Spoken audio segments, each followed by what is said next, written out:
Welcome to Meet the Candidates. I am your host, Kyona Cook, and I'm here this evening with Mr. Darryl Buchanan, and he's going to tell us why you should vote for him as the mayor of Flint. So if we want to give you a moment to tell the city who you are and exactly why you're running for the mayor. First of all, I'd like to thank you guys for holding this type of a video forum to educate the public on who's running to run their city. Right.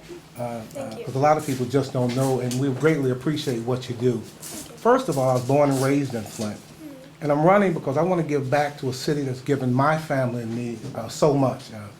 When I left for Kalamazoo College for my undergraduate degree, and I got my master's degree at Western Michigan, and when I studied in Africa, I didn't have to come back home. Right.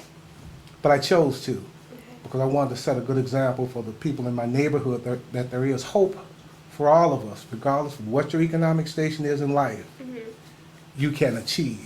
Right. And I want to be that beacon of hope for a city that's in crisis at this moment. Right.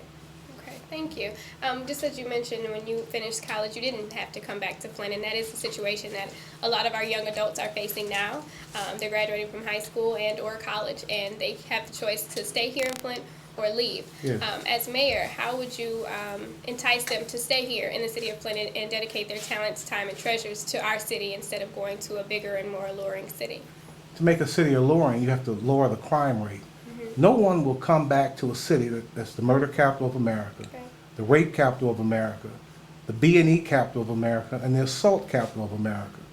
We have to create ways to generate revenue so we can hire more police to reduce the amount of crime, especially violent crime, in the city of Flint. If you reduce crime, businesses will come. When business comes, there's job development. Okay, if you are elected mayor, considering our financial crisis that we're going through right now, what would you do to prevent an emergency manager from coming into our city? That's a great question. I'm glad you asked. A lot of times, people in Flint, they talk about shrinking the city because of a declining population. It immediately becomes racial.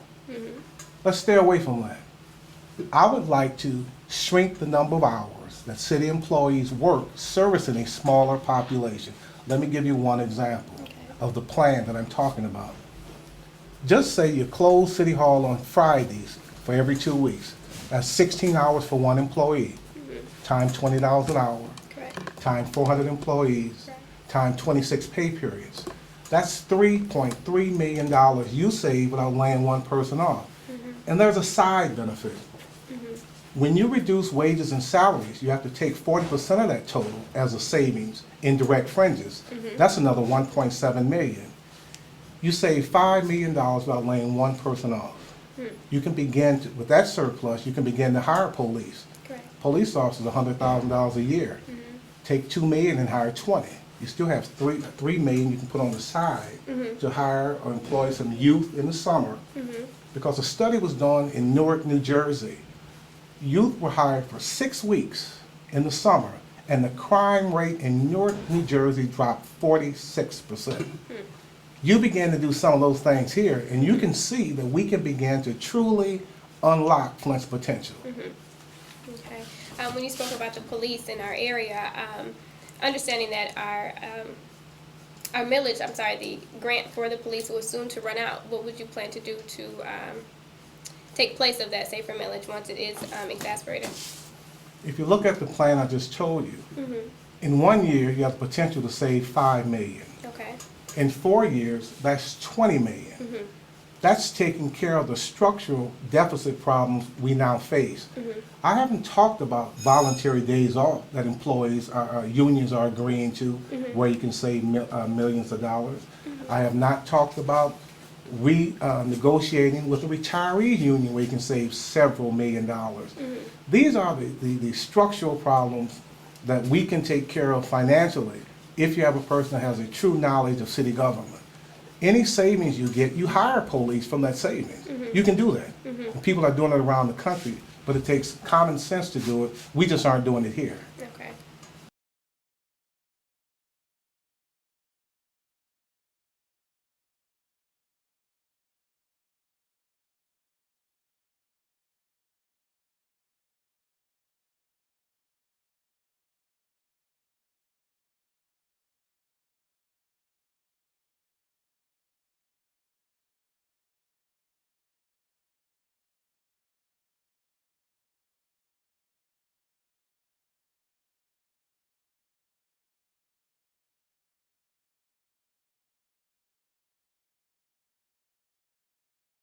That's a major component of any equation you put together to reduce crime.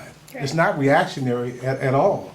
That's the minimum that people deserve is police protection. That's not being reactionary. That's doing what people need and qualify for with their tax dollars. Okay. Can you name one of the most important issues regarding our city and how you plan to resolve it as mayor if you were elected? Here we go again. It's crime and jobs. It's very simple. You have to reduce the deficit. You have to hire more police.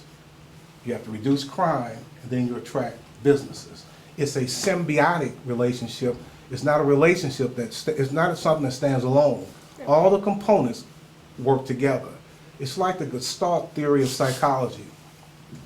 The whole is equal to the sum of its parts. Right. But one of the most important parts of this, reduce the deficit, hire police, reduce crime, and then businesses will come. If you bring businesses, you create jobs. The whole image of Flint will change. Okay. If you are elected to mayor, what things would you do differently than the current administration? Number one, I would talk to the county about trading off our jail space that we have now for space for district court. You know how you barter? We both have something that we need. Right. No money even has to exchange hands. Give them our jail space so you can put criminals off, have a place to put them, and let us hold court. Okay. That's one thing I would like to do. Right. Then I'd also like to look at doing something with Genesee Towers. If you look around the country in cities that have large structures over 17 stories, they've turned them into judicial municipal complexes. They've cooperated with the colleges and have done some college things inside them. They've turned them into condos. Those are the creative, out-of-the-box things that I would love to do here. And one other thing I would do here, I would hold these companies that use our federal dollars to the letter of the law. Right. Section 3 requires them, if they use federal dollars and they put that money with other dollars to do any type of infrastructure or building, subdivisions, etc., 30% of the people they employ must be low income or very low income or receiving some type of unemployment compensation. Right. I would push this far harder than the current administration is doing. It stimulates job growth. Right now, they aren't doing anything to stimulate job growth. Right. Drive down ML King. Major work going on. Take a visual. Look at the new state human services building on Cloud Road. Do a visual. If you see 30% of Flint's population working, I have a bridge I like to sell. Okay, and can you name one of the biggest strengths that our city has and how you plan to promote that to outside areas and businesses and community organizations outside of Flint to lure them here to enhance our economy? Our faith, and we're very resilient people here. Okay. We have a strong faith in God, and we believe that if we pray, that things can happen. We face adversity without complaining, and we know how to work together. Right. And we have a highly trained workforce that's laid off. Right. Jim spent a lot of time training these folks.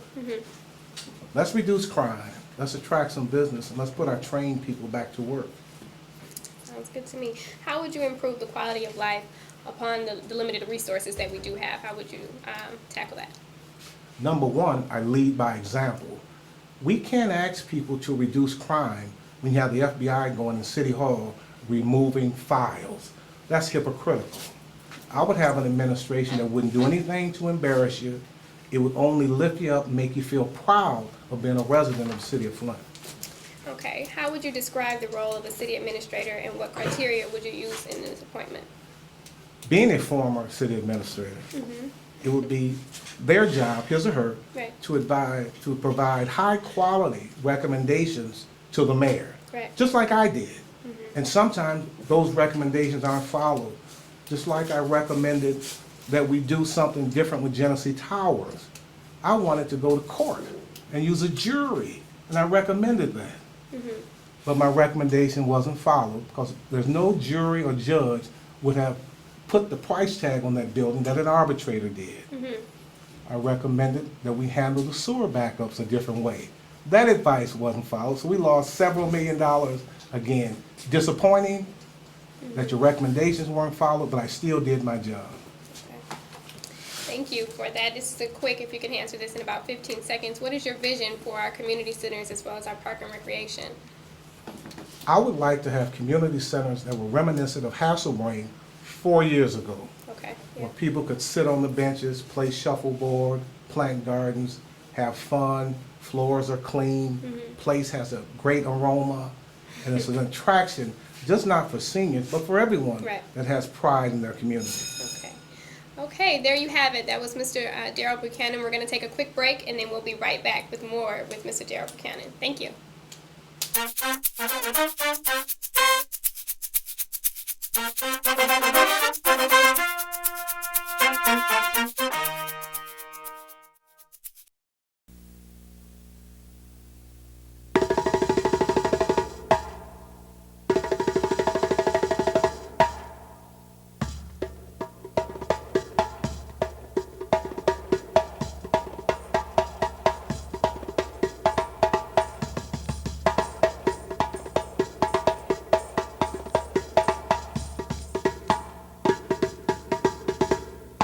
Only on public access.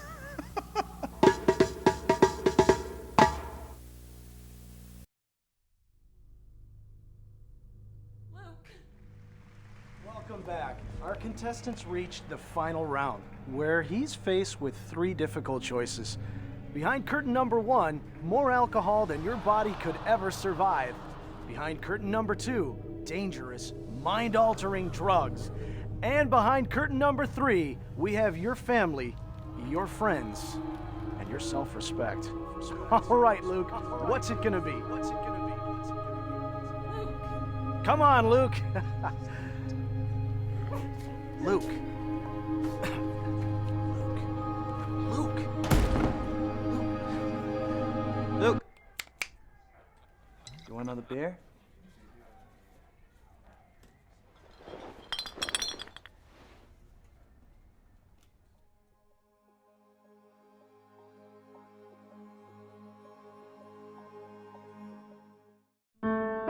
It greeted you at birth. It was there for your first step, your first mistake, your first kiss. It's with you when you win, when you lose, when you pick yourself up again. In every moment, you can feel it.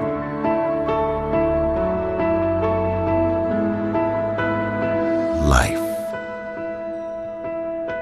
Human right number 3, the right to life. What are human rights? Find out at youthforhumanrights.org.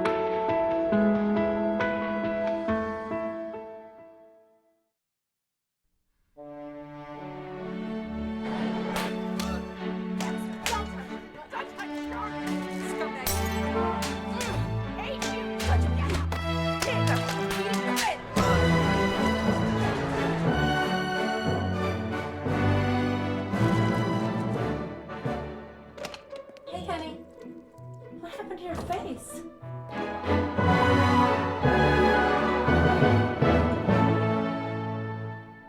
Okay, kids, here